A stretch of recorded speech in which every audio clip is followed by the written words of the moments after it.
Hello mga ka-farmers, ito po pala yung tinatawag na ampalayang ligaw na kung saan bilog ang kanyang bunga. Papakita po natin dito yung malaking bunga na niya. Ito na siya mga ka-farmers, medyo may malaking bunga na dito ng ligaw na ampalaya.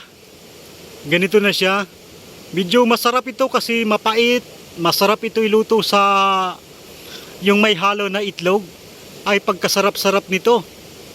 Ito yung ampalaya na ligaw na bundok.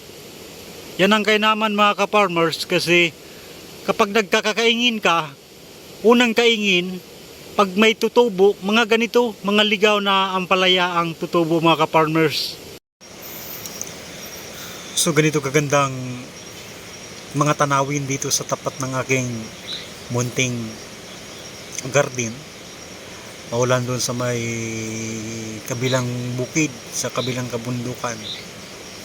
Napaganda mga tanawin kapag umaga. Mayroon siya mga pag sa baba, sa ibabaw ng mga kahoy nga matatanaw dito mula sa aking garden. Nakakawala ng stress kapag ganito ang bubungan pagising mo sa umaga. Talagang peaceful, payapa na lugar, kabundukan. Kung doon mga ka-farmers, ang dahon nito ay masarap ding panggulay. Lalo na sa mga kailukanuhan, sa mga kababayan ko mga Ilocano, ay masarap uhin ang dahon. Masarap ang halo sa nilagang munggo o mga ano pang luto na masarap sa mga ereyang kailukanuhan. Po sa taas mga ka-farmers, mayroon na po siya dito na hinog na. Ayan, ampalayang ligaw na hinog na. Mga ka-farmers, gumagapang na dito sa aking balag sa taas. Patuloy sa paggapang yung mga ligaw na ampalaya na to. Unang kaingin ko kasi dito sa bukid, kaya ayun, nagsipag tubuan itong mga ligaw na ampalaya. Nilagyan ko sila ng balag mga ka-farmers. Kadami na nilang tumubo. Ito pa mga ka-farmers, medyo magulang na siya. Malapit na mahinog, naninilaw-nilaw na siya. Ayan ang ligaw na ampalaya na kusang tumutubo pag nagkakaingin ka. Marami po yan din sa bukid mga ka-farmers. Ito siya mga ka-farmers. Ang sarap gulayin ng dahon. Kaya talagang matataba siya dahil kaingin. Yan mga ka-farmers yung ligaw na ampalaya. Kusa lang mo siyang tumutubo kapag nagkakaingin kayo. Ayan yung hitsura ng ampalayang ligaw. Ito naman hindi siya ampalayang ligaw. Ito ay okra ho yan. Pinapahinog ko siya para mayroon tayong pananim sa sunod na mga paggagarden natin mga ka-farmers.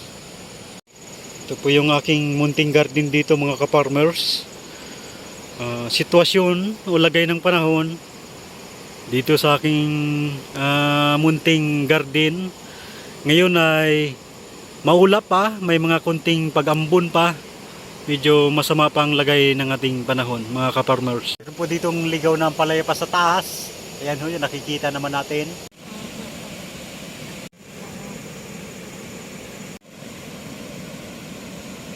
Mayroon pang isa dito mga ka-farmers.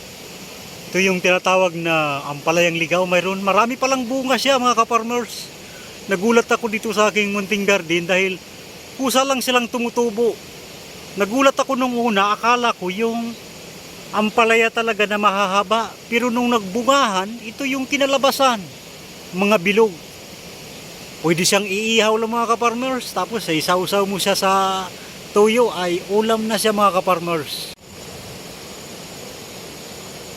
Ito mga ka-farmers, yung kanyang baging. May munting bunga din ako nakita. Ere. Yan. Ang cute ng bunga ng ligaw na ampalaya mga ka-farmers. Yun yung kanyang baging. Ligaw na ampalaya. Ay dini mayroon pang bunga. Maliit. Ang cute ng bunga talaga ng ligaw na ampalaya mga ka-farmers. Meron pa tayong nakikita doon sa unahan na yun. Isusum natin para ating makita. Ayan ho siya oh. Ayan yung bunga ng ampalayang ligaw. Kita niyo mga ka-farmers.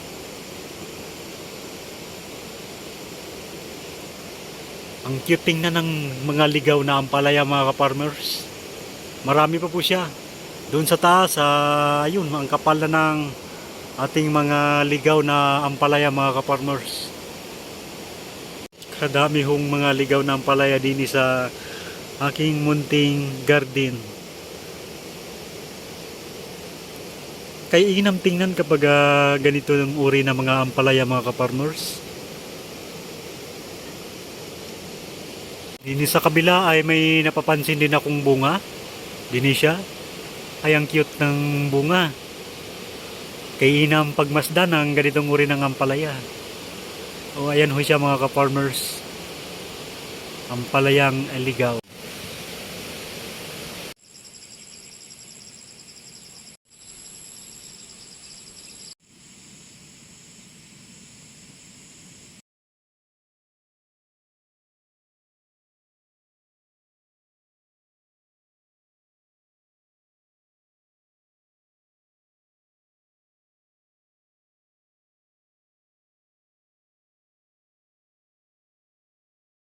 Ayan mga ka-farmers, pampaswerte na ampalaya, bilog, ayon sa Chinese na mga paniniwala, kapag bilog ay pangpaswerte.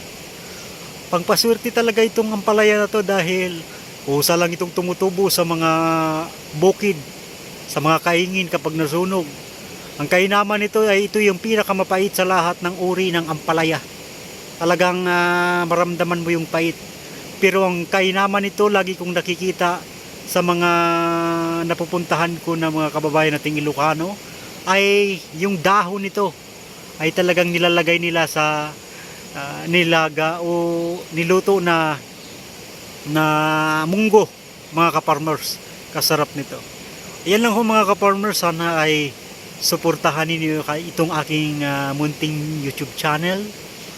At paki-subscribe na rin sa channel na to para lumago pa yung ating mga paggagawa ng mga content para sa pagbubukid mga ka-farmers, mga kabayan. Salamat sa inyo at pagpalainawa tayo ng ating pong may kapal.